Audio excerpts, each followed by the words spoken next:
حضرت سلمان فارسی رضی اللہ تعالیٰ عنہ ارشاد فرماتے ہیں کہ شعبان المعظم کا آخری دن تھا، اگلے دن رمضان شروع ہونے والا تھا کہ رسول پاک علیہ السلام نے ہمیں رمضان کی فضیلت پر خطبہ ارشاد فرمایا۔ آپ اس بات کو غور سے سمجھیے کہ ایسا مہمان جس کے آنے سے پہلے اس کی فضیلت بیان کی جا رہی ہے، اور فضیلت کون بیان کر رہا ہے؟ امام الانبیاء صلی اللہ تعالیٰ علیہ وسلم۔ یہ صرف ہمارے دلوں کے اندر، امت کے دلوں کے اندر اس ماہ مقدس کی فضیلت کو اور اس کی عظمت کو بٹھانے کے لیے کہ پوری طرح تم اپنے ذہن میں اور اپنے دل میں ایک بات بٹھاؤ کہ ایک عظمتوں والا مہینہ تم پر سایہ فگن ہونے والا ہے، عظمتوں والا۔ حضور نے ایک دن قبل اس کی فضیلت بیان۔ ہمارے ہاں یہ ہوتا ہے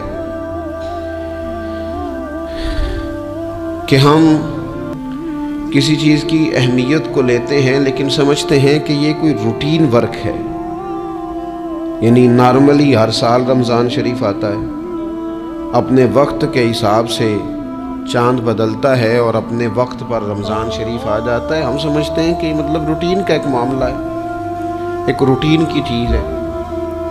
لیکن اگر آپ اس کو اس نظر سے دیکھیں گے نا کہ اس مہینے کے آنے سے پہلے، یعنی ابھی ایک دن بعد آنا ہے رمضان کو، اور آنے سے پہلے حضرت سلمان فارسی فرماتے ہیں کہ نبی پاک نے ہمیں باقاعدہ بلا کے خطبہ دے کے رمضان کی عظمت ہمارے دلوں میں بٹھا، یعنی فکری طور پر اور ذہنی طور پر امت کو تیار کیا۔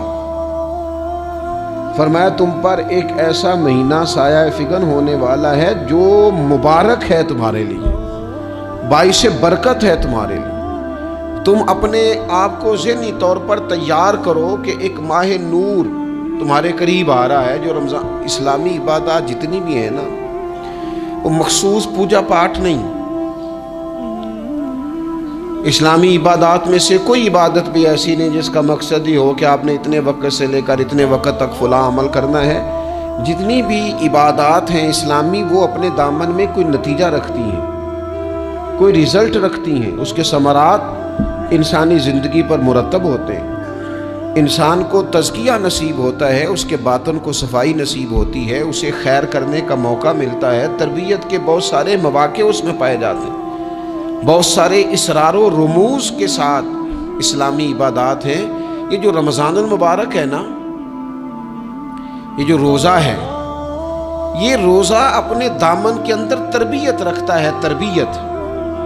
یا ایھا الذین آمنوا کتب علیکم الصیام کما کتب علی الذین من قبلکم لعلکم تتقون۔ اے ایمان والو، تم پر روزے فرض کیے گئے جیسا کہ تم سے پہلے لوگوں پر بھی فرض کیے گئے تھے تاکہ تم تقوی اختیار کرو۔ روزہ تمہیں پرہیزگار بنائے گا، تمہارے اندر سے جو نفسانی چیزیں ہوں گی انہیں نکالے گا، اور اللہ تبارک و تعالیٰ کی طرف تمہارے دل کا رجحان ہوگا، تمہاری روح کا رجحان ہوگا، تمہیں تزکیہ دے گا۔ روزہ انسان کی تربیت کرتا ہے، انسان کو روزہ ذہنی طور پر تیار کرتا ہے کہ اللہ کے حکم کے مطابق کھانا ہے، اللہ کے حکم کے مطابق پینا ہے۔ سب سے بڑا مسئلہ اس دور کا رزق کے حلال کا حصول ہے اور حرام سے اجتناب ہے۔ تو روزہ ہمیں یہ سبق پڑھاتا ہے کہ ہم وہی کھائیں گے اور اسی وقت کھائیں گے جو کھانے کا ہمیں ہمارے رب نے حکم ارشاد فرمایا ہے، اور جس سے اللہ رسول منع کر دیں گے جتنی مرضی چمک دمک اپنے دامن میں رکھے، جتنی مرضی، لیکن ہم وہی لیں گے جو ہمارے لیے جائز ہے۔ آپ غور فرمائیے، روزہ لعلکم تتقون، روزہ تمہیں پرہیزگار کرتا ہے۔ بہت سارے لوگ ایک بات کرتے ہیں کہ عادتیں نہیں بدلی جاتی، یار کوشش کرتا ہوں لیکن میری عادت نہیں تبدیل ہوتی۔ میں آپ کو ایک رائے دینے لگا ہوں، مشورہ دینے لگا ہوں، میں آپ سے یہ عرض کرنے لگا ہوں کہ موقع آیا ہے رمضان شریف کا۔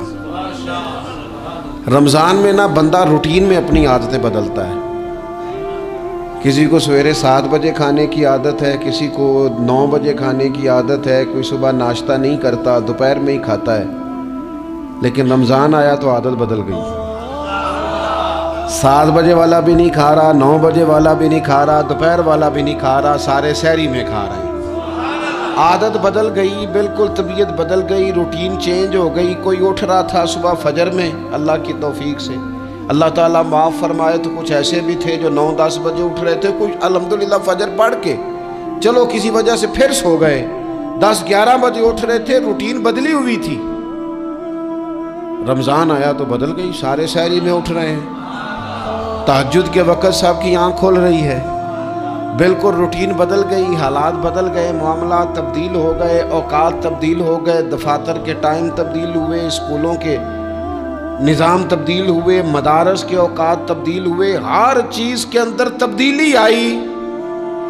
معنی کیا ہے کہ اللہ نے تمہیں موقع دیا ہے کہ عادتیں بدلی جا سکتی ہیں، اپنے آپ کو تبدیل کیا جا سکتا ہے، لائف سٹائل کو چینج کیا جا سکتا ہے۔ یہ موقع آیا ہے، ایک مہینہ ہے پورا، 2-3 دن 4 دن آپ کی روٹین بگڑ جائے نا سونے کی، یعنی روٹین سے ہٹ کے آپ سونا جاگنا شروع کر دیں تو پھر وہی روٹین بن جاتی ہے، پھر اسی ترتیب سے انسان سارے کام کرتا ہے۔ تو رمضان میں روٹین چینج ہوگی، سارے تہجد میں اور سحری میں اٹھیں گے، تو اللہ کرے نا یہ روٹین قائم رہے۔ رمضان میں تو اٹھتے تھے سحری کرنے کے لیے، تو اللہ کرے روٹین بن جائے اور سارا سال اٹھیں تہجد کی نماز ادا کرنے کے لیے، اللہ کرے روٹین بن جائے، چیزیں تبدیل ہو جائیں۔ وہ لوگ جن کو ڈاکٹر کہہ رہے تھے کہ دوائی بھی کھانی ہے اور پرہیز بھی کرنا ہے، تو وہ کہہ رہے تھے جی دوائی کھانا تو آسان ہے، پرہیز کرنا مشکل ہے، تو بدلنے لگی ہے نا روٹین، آ گیا نا رمضان، پرہیز کا ٹائم شروع ہو گیا، لہذا بہترین فائدہ یہ ہوگا کہ رمضان میں پرہیز ہوگی، ڈائٹ پلان بالکل بنایا جا سکتا ہے، اس میں چیزوں کو بالکل مرتب کیا جا سکتا ہے۔ تو رمضان شریف کے آنے سے پہلے ذہنی طور پر اپنی عادات کی تبدیلی کا پروگرام بنائیں، عادتیں بدل جایا کرتی ہیں۔ رسول کریم دنیا میں آئے وَيُزَكِّيكُمْ، حضور تزکیہ کرنے تو آئے ہیں، عادتیں بدلنے تو تشریف لائے ہیں۔ نبی پاک نے صفائی ستھرائی کر دی، ساری ناپاک چیزوں کو نکال دیا۔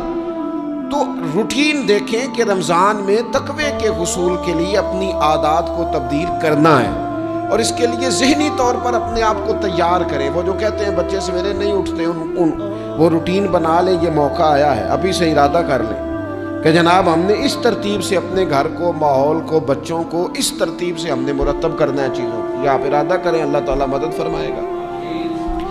رمضان المبارک کی جو خاص فضیلت ہے،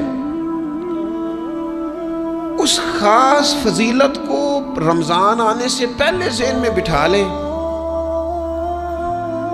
اور رمضان المبارک پورے کا پورا اس ذوق سے گزاریں کہ ذہن میں بات موجود ہو، ذہن میں کہ دراصل رمضان کیا ہے۔ اللہ کے پیارے رسول صلی اللہ تعالیٰ علیہ وسلم نے فرمایا، اے لوگو تم پر ایک عظیم المرتبت مہینہ سایہ فکن ہو رہا ہے۔ حضور فرماتے ہیں شہر مبارک، فرمایا یہ بڑا برکت والا مہینہ ہے، یہ برکتیں لے کے آیا ہے، یہ رحمتیں لے کے آیا ہے، یہ اپنے ساتھ عنایات لے کے آیا۔ اور نبی اکرم صلی اللہ تعالیٰ علیہ وآلہ وسلم نے فرمایا جو بندہ بھی قرب الہی کی نیت سے رمضان میں نیکی کا طلبگار ہوگا، فرمایا وہ اگر نفل نیکی کرے گا نا تو اللہ تعالیٰ اسے فرض کے برابر ثواب عطا فرمائے گا۔ اور حضور علیہ السلام فرماتے ہیں جو اس مہینے میں ایک فرض ادا کرے گا، اللہ 70 فرضوں کے برابر اجر عطا کرے گا۔